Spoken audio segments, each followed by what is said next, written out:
কুপ্পিকাতে গলা ভেসে এলো, সে তোর পাশেই দাঁড়িয়ে আছে। আমি আমি বানিয়ে বলছি না, আমার গায়ে কাঁটা দিচ্ছিল। আমি আস্তে আস্তে না এগিয়ে গেলাম, মানে দরজার সীমা ছাড়িয়ে একটা অপরিচিত মহিলার দিকে, যে সামনে এত ক্লোজলি দাঁড়াতে নেই, আমি ভুলে গেছিলাম। এটা ভাবতে মনে হয় না টাইম মেশিনে করে নেক্সট জেনারেশনে চলে গেছি, নেক্সট পুরো একটা জীবনে চলে গেছি। এটা কিরকম চিন্তা ভাবনা যে টাইম মেশিনে করে অন্য একটা বার্থে চলে গেলাম? এটাও ম্যাজিকে হয় নাকি? আমি ওনাকে ঠিক সব কথা বলে দিতে ভালো লাগে না। আমি না ছোটবেলায়, আমি এখনো ছোট আছি, যেহেতু জুনিয়রটা আছে আমার সঙ্গে, তখন সবে কলেজে উঠেছি, মানে সবে যে আমার ল্যাজ গজিয়েছে। আচ্ছা, কলেজে উঠলেই ল্যাজ গজে, ওকে। ল্যাজ গজিয়েছে। দুর্গাপুজোর সময় দেখি আমার বন্ধু বান্ধব কেউ নেই, সব জোড়ায় জোড়ায় জোড়ায় জোড়ায় ফেলিস, আমি রইলাম পড়ে। একা? সুতরাং মা দুর্গায় ভরসা। খুব শ্রদ্ধার সঙ্গে আমি ইয়ে করলাম, অঞ্জলি দিলাম, মানে বুঝলাম না, বুঝলো কি ভাবলেন? যা দেবী সর্বভূতেষু, কথার মানে ভাবছিলাম দেবীকে যেতে বলছে, সর্বভূতেষু, সব ভূতের কাছে যা, মানে সংস্কৃতে পঠন হচ্ছিল বলে আমি, উনি যা বললেন আমি সেই মন্ত্রগুলো অড়ালাম। আর হচ্ছে 3 বার 3 রকম অঞ্জলি দেওয়ার জন্য। কিন্তু তারপরে যখন চতুর্থবার সেই পুরোহিত তাকে বললেন যে এবার তোমরা যে যার মনের মতো কথা বলে নিজের নিজের ভাষায় মার কাছে চাও, তোমরা যা চাইবে তাহাই পাইবে।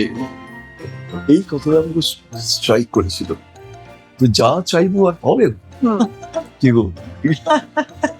তারপর আমি তখন একা ছিলাম, মানে অন্যান্য লোকজন ছিলেন। আমি মায়ের কাছে প্রার্থনা করে এসে, আমার একটা সেট প্রার্থনা ছিল যে পরীক্ষা যেন ভালো হয়, বাবার শরীরটা খারাপ চলছে, বাবার যেন সুস্থ থাকেন, আমার মা যেন সুস্থ থাকেন, আর আপনি যেন ধরে না পড়ি টুটতে গিয়ে, ইত্যাদি তো আছেই। তার সঙ্গে ওই প্রার্থনাটার মধ্যে মনে হলো যে কি যেন একটা মিসিং, একটা প্রার্থনা আমি চাইনি, লজ্জা করছিল। মা দুর্গের দিকে তাকিয়ে দেখি উনিও লাজুক, তো কায়দা করে আমার দিকে থেকে তাকিয়ে না হাসছে মুচপুচকি, নির্লজ্জ। আমি বললাম, মা এভাবে কিভাবে র্যাগিং করছো? তুমি তো জানো আমি কি চাইছি, কিন্তু অন্তর্যামী, আমি সেটা চাইছি। এমন সময় ঠাকুমশাই বললেন, সবাইকে বলছে হয়ে গেছে, নিজের মনের মতো কাটা চাওয়া। আমার সবার নিজের মনের মতো করে চাও তো আমার নিজের ভাষায় বলতে হবে। তাহলে আমি কি বলছিলাম, আমি একটা ব্যাটা ছেলে, আমার তো একদিন বিয়ে হবে। আমি লজ্জা লজ্জায় বলছি, মা আমার বউটাকে যদি একটু চিনিয়ে দিতে তাহলে না কেসটা খুব ভালো হতো। ওই আমি আমার বন্ধুদের মতো ওই বিয়ে করবো না, কিন্তু করবো করবো কথা দিয়ে যে চলো ফিরে বেড়াচ্ছি, আমি সেরকম না। যার সঙ্গে আমার বিয়ে হবে, আমি যার বড় হবো, ঠিক তার সঙ্গে আলাপ। ও মা, আমি চোখ বন্ধ করে যেই দিকে প্রার্থনা করে কপালে হাত দিয়েছি, প্রত্যেকে একটা গলা ভেসে এলো, সে তোর পাশেই দাঁড়িয়ে আছে। আমি বানিয়ে বলছি না, আমার গায়ে কাঁটা দিচ্ছিল। গলাটা কি সুন্দর, ভয়ে ভয়ে চোখ খুললাম, পাশে কি দেখবো? ফ্রাস্ট্রেশন। যা যা আছেন ঠাকুমা পিসিমার বয়সী মধ্যে আমার মেহবুব বলতে থাকতে পারে না। তখন মাঝে পেয়ে তাকালাম, আমাকে নিয়ে ইয়ার্কি মারলে না, তুমি জানো না किस दिल के तुम दुखाए है तुझे क्या मालूम, मैं हंस हंस के आए तेरे रथ में पाए कर आज, किस दिल के तुम दुखाए है तुझे क्या मालूम। অভিমান করে মাইকে তাকিয়ে তারপর পেয়ে গেলেন? সারেন্ডার করলাম, এর পরের বার চাঁদা কম দেবো, इसका जवाब मिलेंगे।